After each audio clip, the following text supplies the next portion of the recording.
sport, but the Australian government isn't stumping up $600 million over a decade simply out of the goodness of the heart or because it shares a love of NRL with the government of PNG.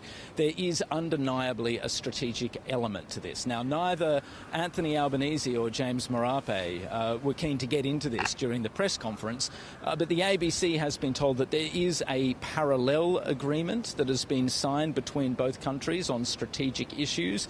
That parallel agreement is in some ways closely tied to a bilateral security agreement that entered into force today as well, that was actually signed 1 year ago or so between the two countries.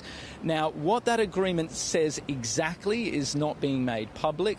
The ABC's been told that it makes a very clear reference to the NRL deal resting on the fact that Australia is Papua New Guinea's security partner of choice, and there is a clear understanding, at least on the Australian side, that if Papua New Guinea were to do anything to endanger that, such as, for the sake of argument, inviting China in to sign a security deal or to set up a policing presence in the country, then that would immediately essentially break that commitment to strategic trust.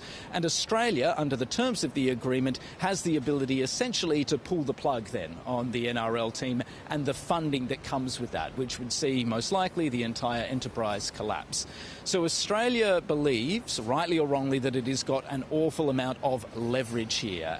We don't know exactly what's in this agreement, but Australia sees it as a pretty clear-cut commitment to essentially make sure that it has to give a green light to any other countries coming into the security space. And you'd imagine, even if the government isn't making this explicit, that Australia would be very quick to use that power to potentially, if it wanted to, pull the trigger, pull the NRL team if, for example, Papua New Guinea were to do something like striking a security deal with China. So there is a clear strategic element to this agreement as well. Yes, it's primarily about sport, but there is also a very healthy dash of realpolitik and strategic self-interest in this agreement too.